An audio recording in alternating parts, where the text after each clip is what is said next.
জাভাস্ক্রিপ্টে different টাইপের data type আছে, সেটা হলো স্ট্রিং, নাম্বার, স্ট্রিং মানে হচ্ছে ক্যারেক্টার টাইপের, নাম্বার, ইন্টিজার, অ্যারে, অবজেক্ট, এই টাইপের ডাটা টাইপ আছে জাভাস্ক্রিপ্টে। সো ডাটা টাইপ কীভাবে আসলে অ্যাসাইন করে বা ডাটা টাইপকে কীভাবে রিপ্রেজেন্ট করে সেটা দেখাবো। সো ডাটা টাইপ হলো মেইনলি আসলে একটা ডাটাকে রিপ্রেজেন্ট করা, যে সে কোন ধরনের ডাটা, রাইট? সো নাও আমি একটা জিনিস দেখাচ্ছি, সেটা হলো ডাটা টাইপটা কিভাবে আপনি ডিফাইন করবেন। তো আপনার ডাটা টাইপটা ডিফাইন করে আমি কিন্তু আউটপুটে কোনো কিছু দেখার মতো নাই, বুঝবেন না আসলে কোন টাইপের ডাটা টাইপ। সো এখানে আমি লিখছি লাইক এটার ভ্যারিয়েবল ডিক্লেয়ার করা, আমি ভ্যারিয়েবল ডিক্লেয়ার করা আপনাদেরকে অবশ্যই দেখাবো, কিন্তু এখন আপাতত বুঝেন আমি কিভাবে স্ট্রিং বা ইন্টিজার ডিফাইন করছি। ধরেন আমি একটা ভ্যারিয়েবলের নাম দিলাম টিএসটি, ওকে। সো এখানে আমি ডাবল কোটেশনের ভিতরে যখন কিছু লিখবো, হ্যালো এবং সেমিকোলন দিব, এটা হলো একটা স্ট্রিং টাইপের ডাটা, ঠিক আছে? বিকজ এই ডাটা টাইপ আমি যখন ডাবল কোটেশন অথবা সিঙ্গেল কোটেশন দিয়ে কোনো কিছু একটা লিখবো ভিতরে, ইভেন এখানে যদি 2, 3, 4ও লিখি, এটা কিন্তু স্ট্রিং, এটা কিন্তু নাম্বার না, বিকজ আমি ডাবল কোটেশনের মধ্যে লিখছি।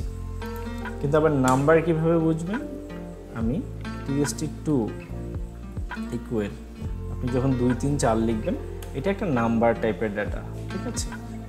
অথবা ইন্টিজার টাইপের ডাটা, ঠিক আছে? সো আবার যদি আমি লিখি var tst3 ইকুয়াল ফলস, এটা হলো একটা বুলিয়ান টাইপের ডাটা। সো বুলিয়ান টাইপের ডাটা ইয়েস নো এই দুইটার মধ্যে একটা হয়, ঠিক আছে? সো আপনার স্ট্রিং, নাম্বার, বুলিয়ান, এবার অবজেক্ট, আপনি tst4 দিলেন, নিউ অবজেক্ট। সো এইভাবে নিউ অবজেক্ট দিয়ে আমি কি করলাম, জাস্ট এই একটা ভেরিয়েবল যেটা ডিক্লেয়ার করলাম, এটা অবজেক্ট টাইপের। আমি যদি এখন লাইক লিখি এখানে tst4.id equal 1, tst4.name equal আমার নাম রেজা। সো দেখেন এই পুরাটা কি করলাম, আমি একটা অবজেক্ট ক্রিয়েট করে এটাকে একটা ভ্যালু এটার মধ্যে ডিফাইন করে দিলাম। তো এটাকে বলতেছি আমরা অবজেক্ট টাইপের ডেটা। তো এটাকে আরেকভাবে লেখা যায়, এখানে আমি চাইলে এখানে এই জিনিসটা এইভাবে লিখতে পারি, আইডি 1, 2 নেম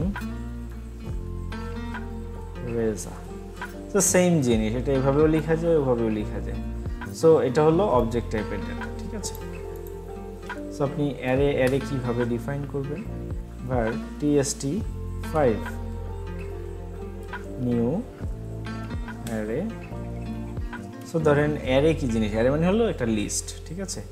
সো আমি লিখছি এখানে ধরেন 1, 2, 3, এটা কিন্তু 4, 3, 4, এটা একটা লিস্ট। আপনি কিন্তু এই অ্যারেটাকে আবার অন্যভাবেও বলতে পারেন, এটা তো ছিল ইন্টিজার টাইপের লিস্ট, ঠিক আছে? নাম্বার টাইপের লিস্ট, যে 1, 2, 3 অনেকগুলো নাম্বার। এখানে কিন্তু আবার আপনি বলতে পারেন যে রেজা, দেন ধরেন আরেকজন মানুষের নাম দেন করিম, এরকমভাবে আপনি মাল্টিপল দিতে পারেন। এটা একটা অ্যারে।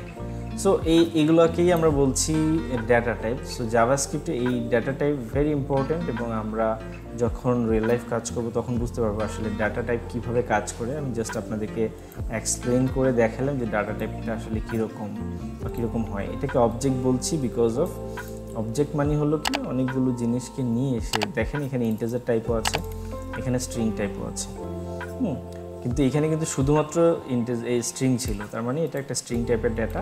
এটা একটা অবজেক্ট টাইপের ডেটা, যখনই ডিফারেন্ট টাইপ অফ ডেটা হবে, অথবা একই টাইপের ডেটা হবে কিন্তু অনেকগুলো হবে ভিতরে এই অবজেক্ট দিয়ে। সো এটা হলো বুলিয়ান টাইপের ডেটা, এটা ইন্টিজার টাইপের ডেটা অথবা নাম্বার টাইপ বলতে পারি আমরা। এটা হলো অ্যারে টাইপের ডেটা। অ্যারে মানে হলো লিস্ট, এবং একটা ভ্যারিয়েবলের মধ্যে অনেকগুলো একই টাইপের ডেটা অথবা ডিফারেন্ট টাইপের ডেটা হতে পারে, বাট এটা ডিফারেন্ট সিনারিওতে, হয়তো ডিফারেন্ট অ্যারে লিস্টে আমি আপনাদেরকে দেখাবো। বাট অ্যারেতে নর্মালি আপনি যদি চিন্তা করেন, দিস ইজ এ লিস্ট,